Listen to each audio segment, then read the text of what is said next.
Ladies and gentlemen, what is going on? You have not gotten to see me do an intro like this in a little bit and been kind of slacking holiday season. We all go through it. But I just wanted to give a special shout out to this week's guest, Brian Hawks, co owner of WrestleCade and AML. And you guys have heard of AML before in our previous interviews because of one Josh Gary. I'm super excited for you guys to listen to this episode. Comes with a ton of stories from WrestleCades in the past, and I wish that you guys were sitting with us when we had our conversation after the episode because I have so many stories from that too. This was a great conversation. I can't wait to have him back. And who knows, maybe next year it might be in person. Ladies and gentlemen, this is my conversation with Brian Hawks.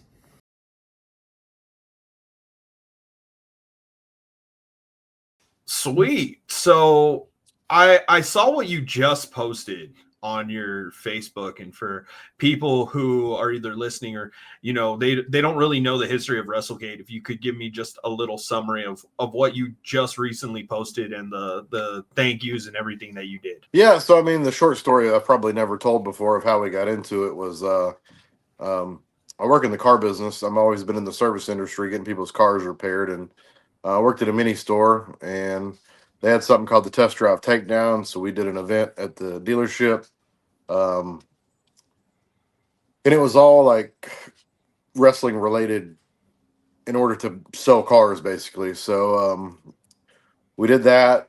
And it was things like snowy roads were t-shirts we were wearing, like compared to dusty roads and stuff. So we set up a wrestling ring in the parking lot and had people come out and wrestle. And we were right by a stoplight, and people just kept stopping and pulling in. Um, and I've always been a wrestling fan. Like anybody that does this, you always start as a fan. Like I'm originally from Rural Hall, North Carolina, which is close to Winston Salem, and all the war games, all the WCW house shows, all the nitros, all the thunders. When WWF was coming back, I still remember being in like the fourth row for when Kane and Undertaker did the Inferno match. So, always been a fan. That's where Tracy Myers came into play. Me and him were already talking car business stuff, and he was like, "How did your event go?" And I was like, "It was great, but all the salespeople didn't like wrestling, so they didn't connect with the wrestling fans, so they didn't sell any cars." He's like, "Well, I think I can." So he scheduled an event, and I think it had Ricky Morton, George South on it and stuff, and they were going to do it at the dealership that he owns. Weather related, they had to cancel it. Me and him got to talking again, and like I posted on there, like I've been to one independent show before this my entire life, and I was like 8 years old, and it was at like Carolina Beach. So I have like no earthly idea that anybody does this. So I'm like, hey man, let's do a show in Winston, and like let's invite all the guys we used to watch like on TV and see if they'll come, and we'll just do like a wrestling show. And it sounds cheesy to say out loud, but like I thought I had like some, you know, brainstorm idea. Um, and we did it, and we were going to do a wrestling show, and we show up that day, and everybody's like, "Oh man, we need a gimmick table. We got to sell gimmicks." And I'm like, "I have no idea what you're talking about." So like 2 minutes before the show, we're like, we set up like between two doors, like a just a U shaped thing of a bunch of tables, and like Baby Doll and the Rock and Roll Express and George South and Manny Fernandez and I mean, I forget everybody that was there that first year. It was crazy. Cedric Alexander, Caprice Coleman, the Bravado brothers were all there the first year, and I think we had between like 800 to 1,200 people like the first year we ever did anything, just because we were heavy on the marketing, and we had a professional light rig and sound system and everything, and that was kind of how we rolled. And nobody else was doing something like that. So it was 3 years before we ever did AML wrestling. So went like tremendously big, like right out of the gate, and then kind of toned it down. And then, of course, you seen WrestleGate had over 20,000 people over the course of 3 days. So it's pretty monumental for two dudes that just like wrestling and decided to start something. Yeah, this is it. So for anybody who's trying to get into wrestling, like this has turned into a very big event on not even just the independent scene as who you guys got to work with to this year and Right. actually hold a pay-per-view is insane. So for a lot of people, WrestleCade is a big event, and it will be a big event as long as you guys keep doing it.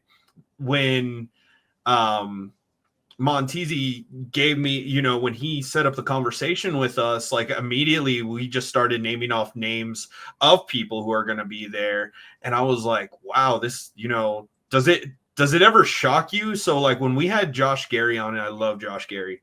Uh, Right. I'm a big fan of his. When we had him on, he talked about like not being like he's always moving. He's always busy that entire weekend. Do you ever just get a second to breathe, or was like this year, even in particular, just super nerve wracking for what you guys did have going on? I think the nerves for what I do is kind of gone. I was a lot more nervous years past. I think this is the first year that I'm really OCD when it comes to organizing things, and this is the first year I've kind of um, I know what needs to be done, so I just do it. As far as downtime, like no way. Um, I left work at 12 o'clock on Wednesday, and from that point until Sunday night when I finally went to eat, like I think at one point it was like 9 o'clock at night before I had something to eat on Saturday. So you don't have time to eat, drink, like you're just constantly running around. Like you can't walk from one part of the building to another without somebody asking a question. And I'm all about customer service, so anything I could do to help make the event a little easier for people. I know it's a huge event with a lot of different rooms, so people had a lot of questions this year, but it is what it is. I mean, it's 3 days. It starts off, with a lot of podcasts. That's what Montezi did. I think last year he had Violent J on. That was one of the live shows that we did. Um, but things like that, and then it rolls into TNA had a pay per view there, which was awesome, and then rolls into conventions, more podcasts, and more wrestling shows. So, I mean, if you're a wrestling fan, there's probably no better 3 days that you can attend anywhere than WrestleCade. I have to agree with that because it's insane to even see the pictures, and I have so many questions. The first one I'm gonna ask is like what goes into the planning for the theme or anything like that, because you guys had Year of the Dragon last year for Brand for Danielson, and now you had kind of, at least it kind of looked like a I don't know what kind of word I could use for like the theme. It looked like a grid, like Tron or something. And you guys had a lot of a lot of TNA people, a lot of TNA talent there because they were running a pay-per-view that weekend. Like what goes into planning this, first off? Well, the thing that blows my mind is people that hit you up 2 weeks before the show trying to get booked. We actually start planning in January. We've actually already started planning for next year. We've already got 3 headline guests lined up that we have to announce as soon as we roll live. But as far as branding, for the longest time, that was one of the things. Me and Tracy don't argue, but we have two different minds for wrestling when it comes to certain things. And he's wrote a book that's called "You Are the Brand, Stupid." So branding is really, really, really important to us. Um, but at some point, I went to him and said, "Hey, man, we've had this red and yellow logo since the start. Like, we got to reinvent the wheel here at some point and get everybody hyped up for something else." Which um, was a disagreement we had for a long time, but it wasn't like bad. But I said, I agree with you. The brand is important. The logo is important. Don't change the logo, but you could change the colors and things. And WrestleMania does the same thing. Like the logo is pretty much always the same, but there's always a theme to the city that you're going to. So last year was the Year of the Dragon. Unfortunately, you know, Brian Danielson got injured with the orbital bone issue, so he wasn't able to make it. So that kind of backfired. But this year was more of like an '80s theme. It was supposed to be like '80s colors, kind of a throwback to like the old WWF days and that theme that they had with the different colors and bright stuff. That's kind of what we were going for with that when we planned everything out. Oh, so I wasn't wrong because Tron came out in '82, so I Yeah, was still I was still kind of close. yeah, But oh, so you guys, so that was something that I was really curious about. For every company, I feel like no matter what industry you're in, you're always planning at least 6 months ahead. But you guys are already getting ready, set to go in January. Um, what is the main mindset though? Are you always trying, like, how do you guys in this industry try to top every single year? Because like you said, Year of the Dragon was Danielson got hurt, and I believe it was in a match with Okada, but I could be wrong. And yeah. then this year you guys had TNA partner up or just come to the show, or however the sausage was made backstage for that deal to go down. Like what could you guys possibly do next year to even top that? That's a good question. I mean, it's something that we talk about year after year. For years, the Friday night show has always come to something called Showcase of Champions. We did that for years. We invited 10 of the largest independent promotions and let their champions come in and defend the title. They pick the opponent, they do the booking. We just host the event. And it was cool, man. We had Wildcat from New Orleans, the reality of wrestling. Hog came down one year. I can't, I'm going to miss somebody if I try to name everybody. We had so many different independent promotions show up. And I mean, even TNA was doing it back then. We were always partnered up with Global Force Wrestling when that was the thing with Jeff Jarrett.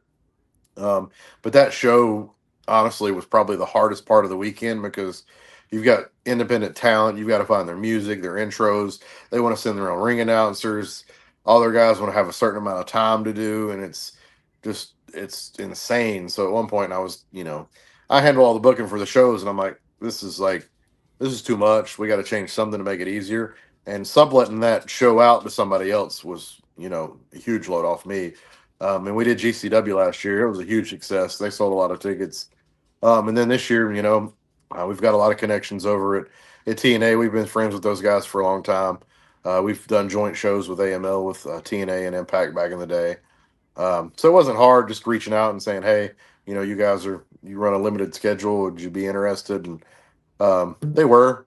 It was just a matter of, what they were going to do. And they decided halfway through the year, let's make this a pay-per-view turning point. So that was cool for us. And, they've got a ton of talent right now. I think, realistically for me, they're probably the second biggest company in the world as far as the attendance and the quality of product and the roster and how they present everything. So it was cool to have that on Friday night and just being able to, work the door, get the fans in, make them happy, and then they produce the show. So that was awesome. Of course, we've got some ideas what we can do next year, just depending on, people have to say yes and people have to want to do it. And that's the main thing. But we haven't got to that part of planning yet. We're just kind of getting a couple headline guests and headline and seeing what we could do. We've had discussions about moving the AML show that we do from Sunday to Friday and maybe moving something else to Sunday. And as far as making it bigger, though, that's really difficult. Like I was just reading, earlier, somebody was commenting on the title match wrestling thing, and they were like, "Oh, last year's card was better than this year." And just to some people it may be, to some people it may not be. But if you honestly were to pick Joe Hendry and Raj Desi in the main event, and the Great Khali and Ranjan Singh coming out and interfering in the middle of the match, I don't think that's on anybody's bingo card anywhere. So um, I'm pretty happy that we can do cool surprises like that. So that's pretty cool. I don't think anybody else can do that. So Yeah, I definitely would have popped if I would have seen that. I would have been like, "Wow, this is like the quote unquote what everybody likes to use, Forbidden Door. This is what it is." I mean, you're like just a gateway for a lot of wrestling fans to come together and just enjoy the product, which we've always been asking for. Is people just enjoy it? Do you ever pop? Do you like what gets you to pop and get excited when you're there, especially because you're so super busy every second? I try not to react to wrestling, to be honest with you. But there is one time specifically. Um, we've done a lot of different things over the years, but the top rope belts battle royal used to be named the George South Invitational, just because of the respect that we all have for George. He's been with our company since literally the first day we opened it. He's been at every show. He's the first one there. He's the last one to leave. There's nobody that works harder than George, but we always did that, and I always try to, I give him a good rib once a year, and I just won't tell him what we're doing, and I just tell him to shut up and listen. One year we had I was going to have him win the battle royal, pulling back the curtain a little bit, and I just told him, I said, I can't tell you who the winner is. I just need you to go out and I need you to listen to Rockstar Spud. And he was like, "Isn't a spud a potato? What are you talking about?" I said, "Listen, man, you gotta go out there and you just listen to this guy, and he's going to tell you what to do." And he's like, "Man, I hate that. I hate all that." And I'm like, and he went around and he was hot literally all day. Everybody that I know was coming up to me and they're like, "Man, George is really mad at you. He wants to know what we're doing." I'm like, he's gonna have to figure it out when he gets out there. And Spud knew, like, just to make him look like $1 million. Spud was like, "Just keep giving me moves, keep giving me moves." And finally, he threw Spud out, and Spud got back in. They even did a spot where he did another move, and then he pinned Spud after the battle royal. And then George got on the mic and did like a. He was always been a heel in it, but at that point he did like a speech just thanking us for that's his WrestleMania. He never really got that spotlight. Um, Coming up through the ranks through the years. So like he's Ric Flair's greatest opponent, but he was always an enhancement guy. So seeing that night, that was like one of the times that I literally walked back, from the entranceway back behind the curtain because I was teary eyed and I didn't want anybody to see it. So that was one of the cooler moments for me. You know, for me, it's not about anything to do with me, man. If I can make the fans happy and like this past year, seeing the Great Khali walk back through the curtain after he did that, and he had like the biggest smile on his face, like he's done everything. You know what I mean? Yeah. He's been in WWE, he's done, but he was like, man, that was so much fun, and his English is terrible. So, but just the fact that he could tell me that it was fun and he was laughing and he was having a good time. Ranjan Singh has literally done nothing since he left WWE. This is the first show he's done post WWE, and he was all smiles, having a great time. That kind of stuff, that's what makes me happy when I get to see, the wrestlers having a good time. It doesn't feel like a job, and the fans are happy, and that's all I need. I never look for spotlight. I'm never going to get in the ring and try to put myself over or anything like that. So that leads on to a good topic is how did AML come to be? Like from two guys that were, selling cars and loved wrestling and tried to have an event for their dealerships. And now you guys have all of this.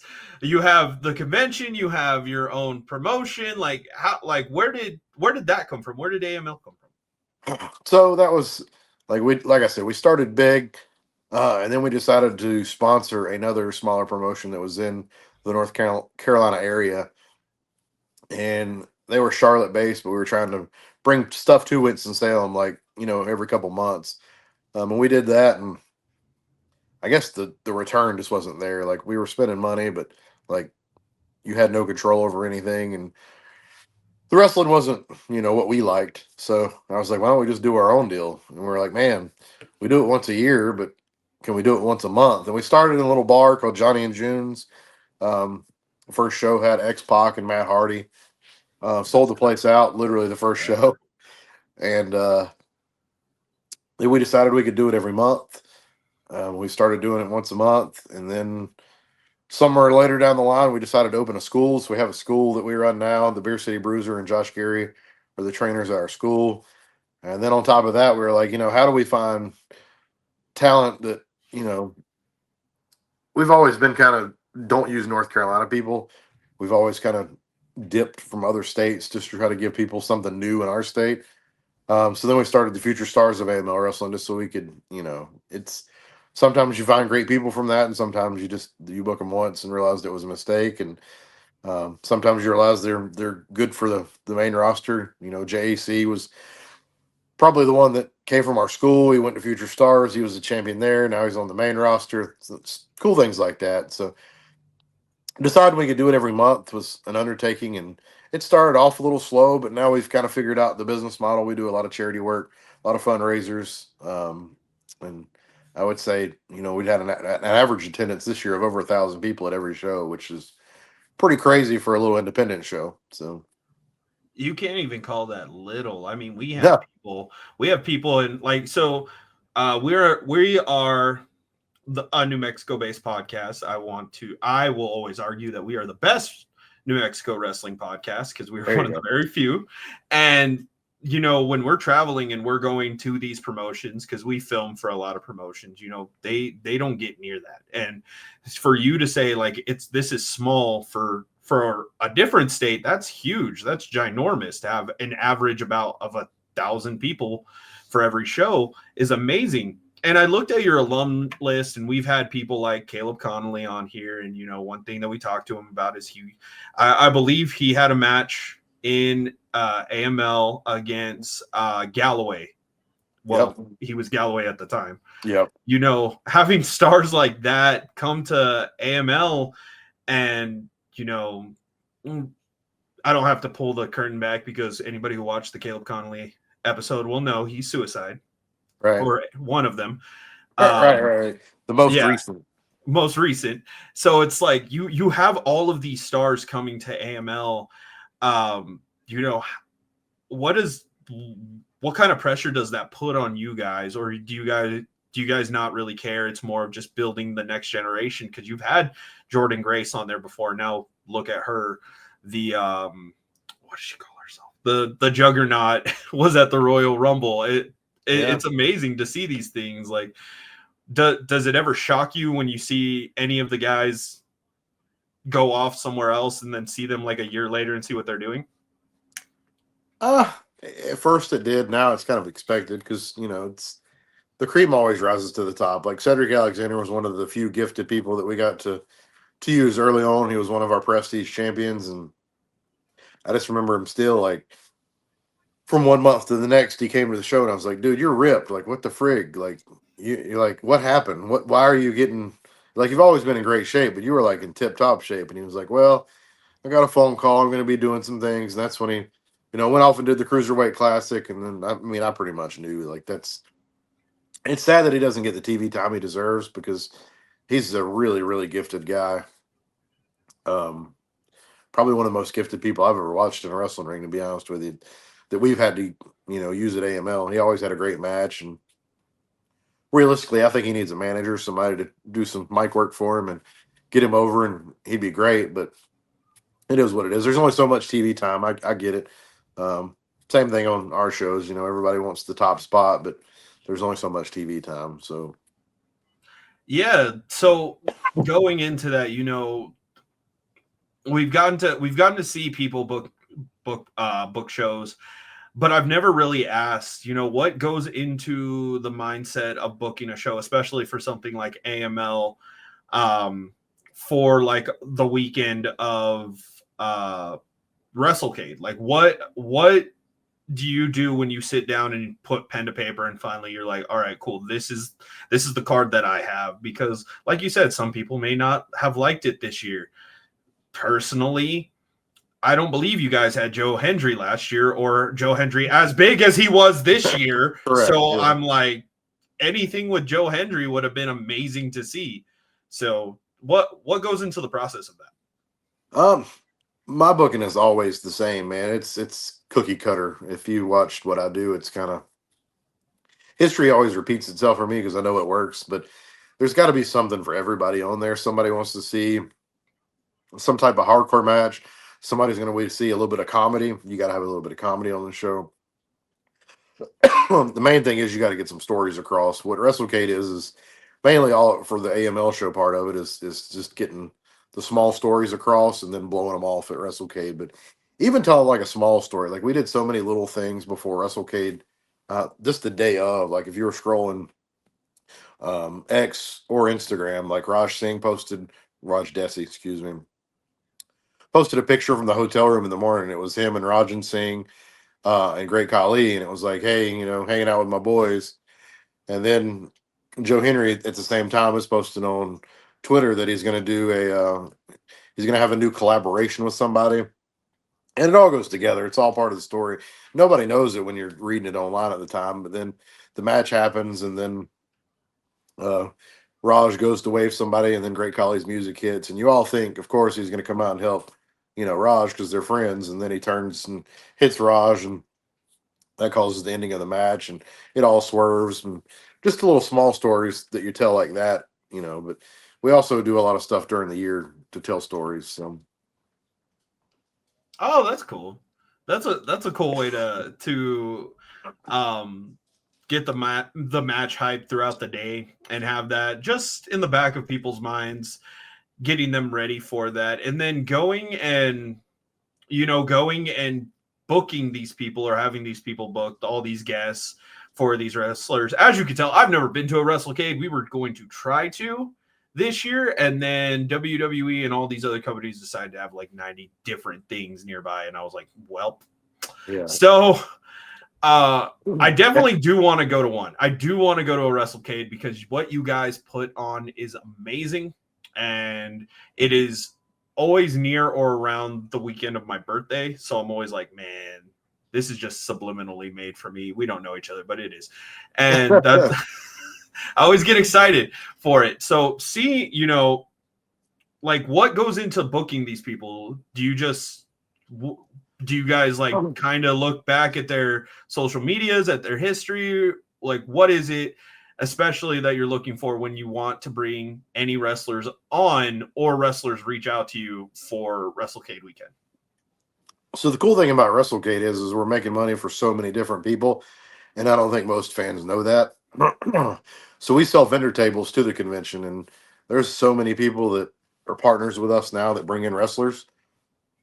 So if somebody's looking to bring in somebody like Shelton Benjamin, we'll say, hey, this is, you reach out to them and they'll tell you, hey, this is how much he is. He'll do a signing and a match, and we'll help toward obviously the match part of it. And they keep the meet and greet money. And when you've got 200 wrestlers, that's a lot of people that, a lot of vendors, and they're not just bringing in wrestlers. There's people that own bakeries and merchandise and wrestling figures and stuff that come to the event. I mean, I would love like myself to know the amount of money that rolls through Winston-Salem in just that small town in 3 days, but we actually don't book many guys at all. There was probably less than 5 or 6 that I booked personally this year, which compared to 2012, 2013, when we first started, which I booked everybody. You know what I mean? It's which makes it a lot easier for us because they book the flights and rentals and Ubers and things like that, and we reimburse them. So it makes that easier. But then we kind of go through the year, we see who's booked, and then we have to make a show out of that, which is the difficult part. And I don't think most fans understand is, Darby Allin is there, Sting's there. The Hardys were even there this year, and they didn't wrestle, but they want to know why. There's a lot of cost that goes involved to that, and who can wrestle. And the unfortunate thing is people know that wrestling's, Yeah. part of, but AEW guys can't lose, so that's part of their deal. So that kind of makes it difficult to book anybody from there for me, just because the outcome of the match as soon as they walk out. So I think fans have smartened up to that with enough independent wrestling. So, but then you've got 200 people, and you've got to figure out 10 matches and about a royal. So um, it's just kind of about who's there and who gets booked on the show, and then we kind of go from there. So. But like this year, if you were to ask me in January if Joe Hendry versus Raj Singh was the main event this year, I probably would have told you no, but that's what it ended up being. Shelton Benjamin versus Mike Bailey, never in a million years. It's like those first time matchups like that is one cool thing about WrestleCade is what we try to do regardless is, hey, first time matchup. These people have never worked before, and Raj and Hendry and Mike Bailey and Shelton. I'm sure that we had Mustafa Ali and Riddle. I'm sure they did some stuff in WWE, but that was still a good match as well. And a lot of good first time matchups. Yeah, like I mean, at least learning the business, you understand that, just there are just certain things that certain wrestlers can and can't do, and it's okay. We have to deal with it. Right. But it's still cool to see what you guys come up with and what you guys have made. And, just this weekend that people can just go and enjoy this weird hobby that we all love and put our hearts and souls into.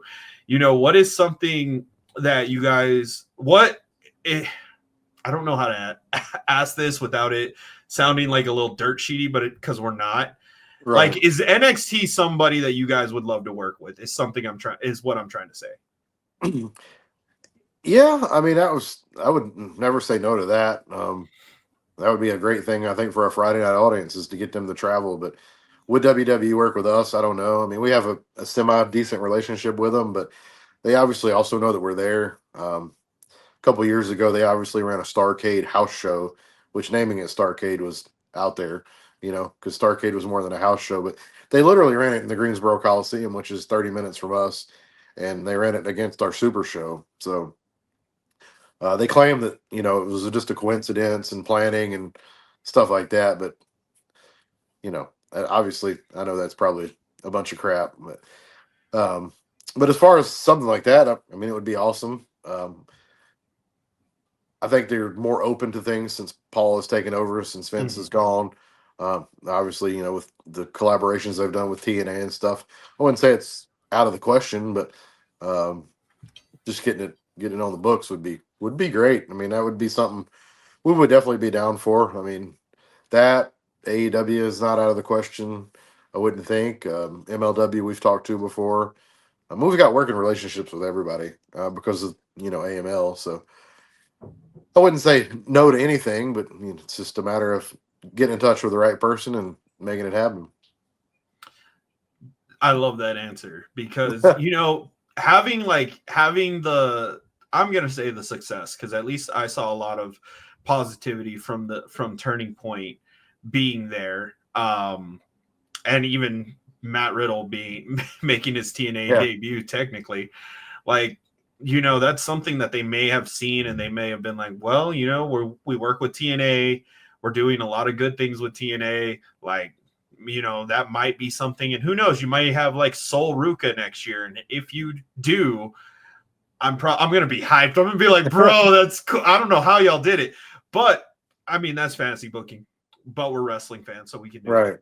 Either way, like it's just amazing to see what you guys have accomplished and what you guys have made. And you guys have been going on for almost 15 years. I think it's like 12, well, about 13, correct? Yeah, started in 12, so it'll be 13 years. So um, I've also got some CMLL contacts, recently that I'm going to try to do some stuff this year with them and bringing a few people, to some AML shows. So there's always lots of, things that you could do. It's just a matter of getting it to happen and getting it to happen for the fans and seeing what they want also. It's not all about what me and Tracy want because that doesn't make any sense. It's got to be from what the fans actually want.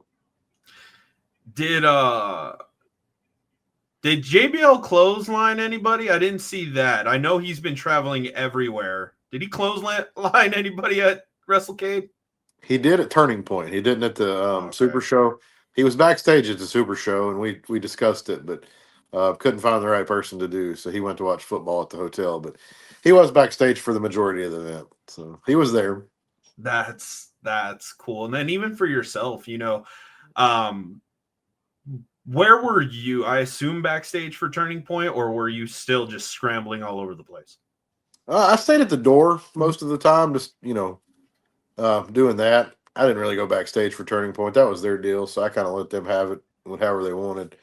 Um, I tried to stay out of their way, so I let them do their own thing. That way, they felt they had their privacy and everything, and we made sure all the fans were happy. And I helped them do their titanium meet and greets and things at the beginning of the day, and let them do their thing. I knew Riddle was there, and I knew he was taking the spot because um, I think Trey had some flight issues or something. He couldn't make it, and they were looking for a replacement all day. And I was trying to help them with that as well, like who was here, who was traveling in, who would be there at what time, and finding the right person for that spot. And Riddle ended up obviously being the person, which was pretty cool.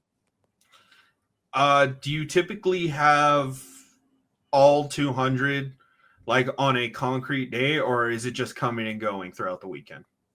So Friday and Sunday, it's much smaller days than Saturday, but Saturday's everybody. So this year we actually had 5 different rooms at our convention center. There was 2 upstairs, one downstairs, and then we had Darby Allin and Sting and Ric Flair in 2 separate rooms that were private for the fans. But their lines were extremely long, so that was kind of good that we had them in private rooms. So That's crazy, dude. And then like even now, like does your brain ever shut off? Like, do you just take Christmas off and then you're like, all right, January 1st, I'm back? Or is it like it's still going? well, we still have to. We have an AML show obviously in January that we have to plan for, and then we also are trying to get all of our venues together for AML, which we just finalized all that. And I'm actually doing 2 shows in December. One of them is for our school. It's a little student showcase thing. Uh, Oh, we actually don't publicly sell tickets. We make our students sell their own tickets, and that's how they get I paid. like that. I like So, that. so if they have 100 people show up, you know, and they sell tickets for $10, we split it, so they get $50 at the end of the night, and it's kind of how the thing works. Um, so that's really cool. And then on the 21st, we've got a private event where we're doing just a wrestling show for foster children and foster families. So we're not selling tickets to that. It's just for the foster children. So we'll have those 2 shows. It's not a lot of planning in those. It's kind of really easy. And then obviously we'll go back to AML in January. But we don't talk about WrestleCade in December usually. Just to wait until January, at least the second, before we start planning. We kind of just take it off because it's literally an 11-month process of, you're always talking about who to book, who's bringing such and such in, and who can you get and stuff like that. Like this year, cool for me was getting Ranjan Singh to our show, which he was a writer for WWE, and then he only did the on-screen manager thing because the collie didn't speak great English. Mhm. He was like the translator for the whole thing. That's the only reason he was an on-screen talent. But he's literally done nothing since WWE. He's never been to a convention, a wrestling show, nothing. He's a writer, so he left Yeah. and hasn't done anything. So getting first-time guests like that, or people like Dennis Rodman that were intertwined in the wrestling business at some point, but they're also known for winning an NBA championship instead of wrestling, would be his claim to fame. So that was cool. I know when we were talking about it, like I said earlier, when we were talking about the names and you put out Rodman, I was like, but I didn't want to. I didn't want to geek out. I'm a Spurs fan, and he's one of my favorite Spurs, even though he didn't really do anything for us. Right. He was just there at that point in his career. He was just vibing in San Right. Antonio. But I mean, I was hyped. I was like, man, this year is insane. I'm so sad I'm getting to miss it. Next year I have to go because you guys have so many just fun things to do that entire weekend. And then even my partner, I got her into wrestling, and there's so many people that she's like, oh, I hope one year they get like, I don't know if you got her this year. We didn't see her in the lineup for everybody, but like a Willow Nightingale and Sky Blue, like people like those, like women like those that my partner likes, and she enjoys watching them. And so it's cool to see that you guys do have a variety of people from almost every company. I have to say it like that. Right. And just getting to interact with them. Like, what does normally the show, at least one of the showroom floors, like what does that look like? How busy is the showroom, especially on like a Saturday? So we redesigned everything this year, so it was much smoother than years past. But one room is going to have, there was George South and Ricky Morton and Joey Janela in a row, and then you move on to the next room, and there's Arn Anderson, Jake the Snake Roberts, Dennis Rodman, the Hardys, um, Tony Storm, Sky Blue was there. And then you go downstairs and there's Alberto Del Rio and Raj Singh and X Pac and Shelton Benjamin beside of each other, and that's kind of how wild it is. You just keep walking into the room and there's just more and more fans that you see. It was like Bruce the Barber Beefcake, the Steiners. I mean, that's you name it. They were there this year. Magnum TA. It's wild, really. Um, just so many people that come to the event, and so many people that have came over the years too. Like obviously you can't have the same guests every year, which is kind of difficult. But Cornette back in the day, Russo's been there, Bischoff, all the people that kind of were behind the scenes in wrestling have always done something there. And then Jerry Lawler's been a few times, Jim Ross, just the commentary team over the years. We've tried to incorporate pretty much everything.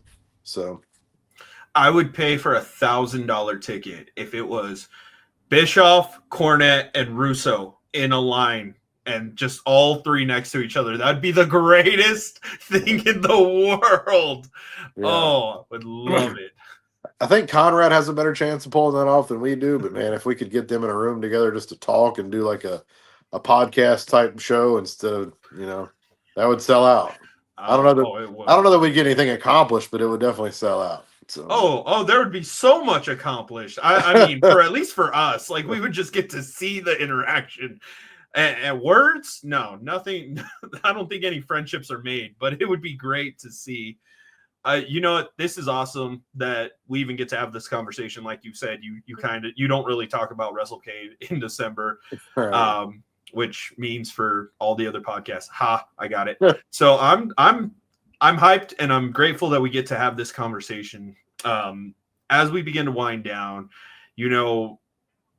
what is something that you could take from past years WrestleCades that you typically don't do now, or is there just like a feeling from like past WrestleCades or an event or a match that did happen that you wish that you could, that now this crowd, this next generation of wrestling fans could have seen? Ooh, that's tough. Um, yeah, that's I that's asked the tough. hard questions. Yeah, no, that's tough. I don't know.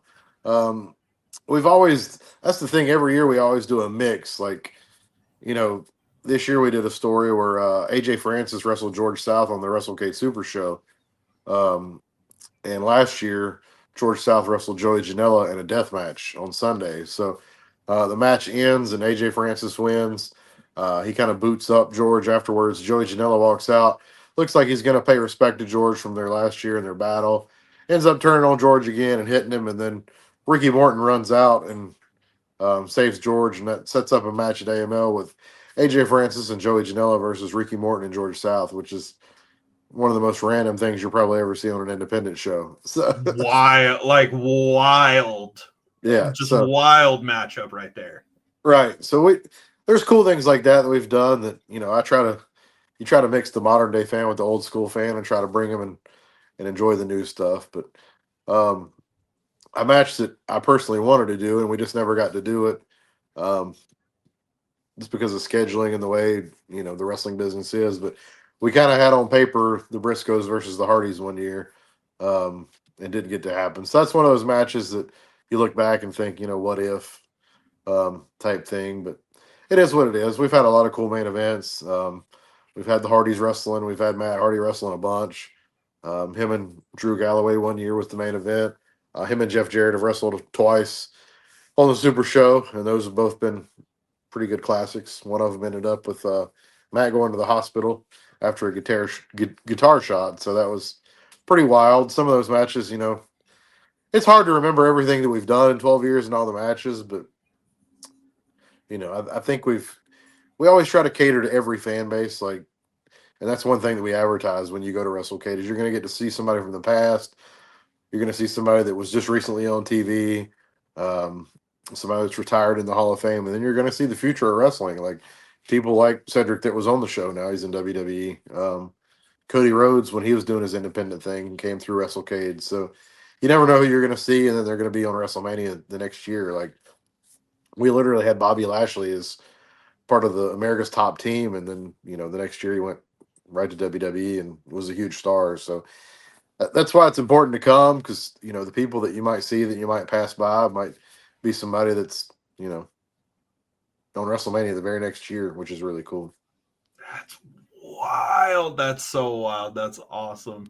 And normally I ask where everybody can find your socials, but also where can wrestlers go to try and get booked for WrestleCade next year? We have a lot of friends on the indies who are trying to make their stride, and where do they go to get booked?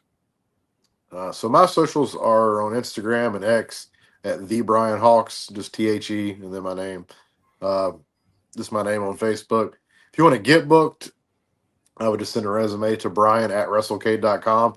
That's my WrestleCade email address. So that'd be the best way to do that. I don't always reply to everyone. I know that's a big cliche thing on social media for wrestlers that don't have promoters reach out to them, but we literally get thousands upon thousands of emails from vendors, fans, wrestlers, production. I mean, for this year we had TNA on the show, so back and forth making sure that everything was perfect for them. And it's just, so if I don't respond, it's not personal. It's just, I also have a family and a full-time job, and wrestling is just a side thing, honestly. So it's just not feasible to sit and reply to everybody and tell them no or yes. But if we're interested, of course we'll do it. But you got to be something interesting to be there. The thing that Ooh. is annoying for me is when you wait till 2 weeks before and you're like, oh crap, Dennis Rodman's on this show. Can I be in your battle royal? It's like, no, man, I don't know who you are. Like, what? I've already sold out. Why do I need you on the show? There's got to be something that makes you stand out, or you have to be interested in AML wrestling. Like, that's one of the main things for me. I make sure I take care of my guys. If they're loyal to me all year long and are coming to my shows and helping sell tickets, then I stay loyal to them and make sure I take care of them at WrestleCade as well. So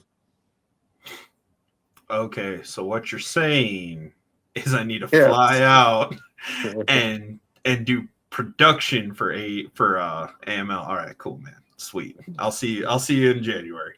Right. But no, we love to interview at least our friends that we've made on the indies and people that have come through, and we've been very excited with the last bunch. Even if you look at like this weekend's episode and our past two episodes are a couple of Arizona wrestlers that we're very proud of and just happy to see anytime that we see them in the locker room. We know it's going to be a good time. So I know they're probably going to ask me after this episode comes out, like, oh my God, did he say what? And I'm going to be like, yeah, he has it in the episode. You have to stay till the end though. Right. So like that's the biggest thing. Everybody just wants to help everybody, or at least that's how it should be. But I don't want to take up too much of your time. We're hitting the 45-minute mark.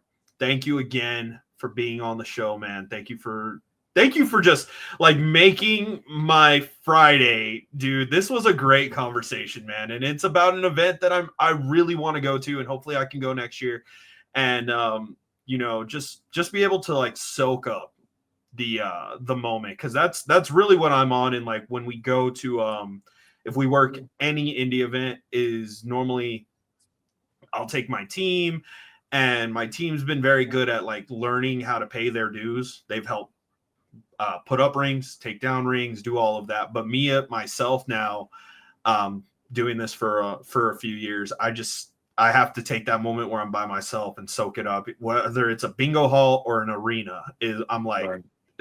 I'm grateful regardless. So I can't wait to be able to go down there, look at what you guys put on, take some video, and just, see the magic that you guys make. This was an awesome conversation. You got to plan ahead though. Like we actually sold out 4 hotels right near the venue this year, which is pretty crazy to say that we sold out 4 hotels. But the hotels, as soon as we put the block, they start buying them out. It's turned into a big deal where people, they save their money, they take their vacation. Plus, it's right after Thanksgiving. Everybody always told us we're crazy and we couldn't sell tickets on Thanksgiving weekend. But realistically, after you eat turkey and you've hung out with your family all day, you're ready to get out of the house, and we give you a reason to. So jump Oh, on I a plane agree. and jump on a plane and head over and have a good time. It's a fun weekend for anybody that's a wrestling fan. Oh, I agree with you. You guys have done something amazing, man. Well, thank you again for being on here, and I hope you have a good night, man. This was You too, awesome. bud. Thank you, buddy.